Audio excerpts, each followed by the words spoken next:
There's a hook on the back of his head, which is probably used to hoist it around the hall. If only real little boys came with one of them, no one would ever need Super Nanny. Okay, the chain is attached.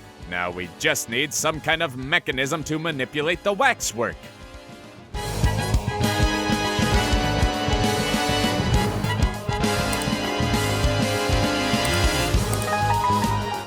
You two can go and get a coffee if you like. I'm going to set this pulley system up. Shall we, Melvin? We'd better stay and help him. Rope has a tendency to wrap itself around his neck whenever he's left alone with it. How coincidental. My hands have a tendency to do the exact same thing whenever I'm left alone with him.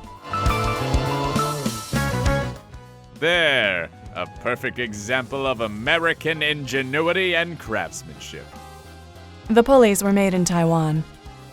And I'm British. Technically, I was born in Australia. You're undermining my authority in front of the villain.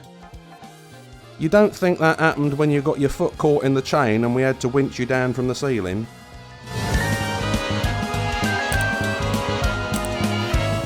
You operate the pulley, mate. Once you get the waxwork in position, we'll count down from 3. It's no good, old friend. I can't lift it with one hand. Use 2 then. No, that won't work. He needs a hand free to press his own button. It's okay. If I lift it up a little higher, I'll have enough time to let go and press the switch. Okay, but be careful not to lift it too high. That waxwork is pretty heavy. Relax. I'm all over this. Got it? Just a bit more. We're on a schedule here, you know. You know you'll never find a husband if you don't stop all this nagging. All right, I'm done. Great. Release the chain on 2, mate. We all press buttons on 3. Perfect. Got it. 1, 2, 3. Millions of lives are in the balance. I hope that bozo gets this right. I wonder why the Cold War warrior just stood by and let us set this whole thing up. Why would I want to cut through a tin can and then slice a tomato? Wouldn't it be easier to just use a can opener? I wonder whether any of these half-wits has figured out that every disable button launches missiles yet. What have you done? We found a way to disable all of your consoles at once! Surprise, maggot! No! Disable button merely launched missiles! By rights, missiles should be on their way to targets now! Well, they're not. State Department is still reporting all 4 missiles are stationary. When you destroyed console, you must have short-circuited all other consoles, but missiles should still respond to secondary and tertiary triggers. I think I pressed my button slightly before the waxwork landed. Yeah, I got a bit trigger happy too now you mention it. You must have triggered launch sequence fraction of second before short circuit. Signal is stopped mid-transmission and missile no longer able to respond to other triggers. You speak nerd, old friend. What does all of this mean? It means he can't launch the missiles. Even if his heart rate reached 150, or if he dropped dead, the missiles are ignoring all trigger signals now. You mean I can wail on this pinko as much as I like without any risk of the missiles being launched?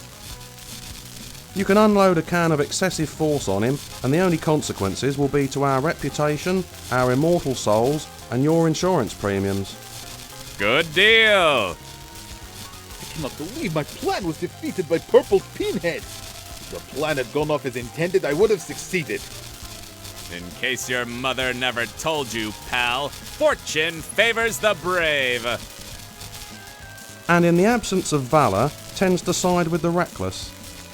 There's just one thing that's still got me confused. Only one? How did you pull that ladder up every time I went near it? That's a good question. You were nowhere near the ladder, and there was no sign of machinery or gadgetry attached to it. I had nothing to do with ladder. Ladder was already being pulled up whenever anyone approached it when I got here. I guess I'll just have to beat some answers out of him, old friend. While he's pounding the clown, maybe we could go somewhere and you could show me your laptop, Melvin. I've got it right here. It's a quad-core... That's not the laptop I'm interested in, Melvin. Oh. Oh! You want to get freaky. And yes, I am spelling that with a PH. Mate, I'm going to leave the Cold War warrior with you. We'll be back before he's dead. Probably.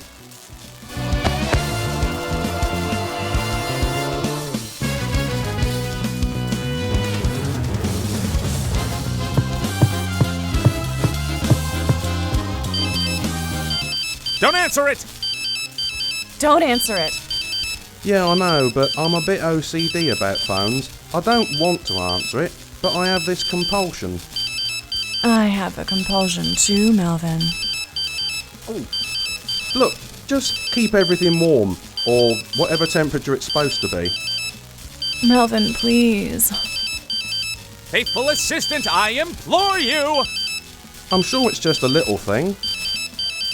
That's what she said. Hello? Commissioner? If this is about that expensive laptop which mysteriously vanished from the evidence locker... Oh, what does he... Yeah, I'll tell him. Tell me what, old chum? Apparently, an effeminate man wearing a translucent black basque and pink tutu, and now calling himself the Godless Fairy, has taken control of the 3rd Manhattan courtroom.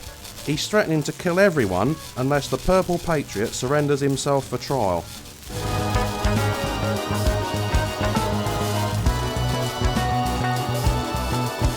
I said, surrenders himself for trial. Maybe I don't want to do the dramatic ending now. Oh, just shut up and get on with it. We all know how much you lovey types love the sound of your own voices. Oh, fine. What is the Godless Fairy planning? Will the dyspeptic duo be able to thwart him? When will one of these idiots finally figure out the real identity of the Bleeding Heart? Will we ever get a 2nd season? Does anyone need a narrator with superhero experience? Many of these questions, or others, will be answered in the 2nd exciting season of the Supreme League of Patriots.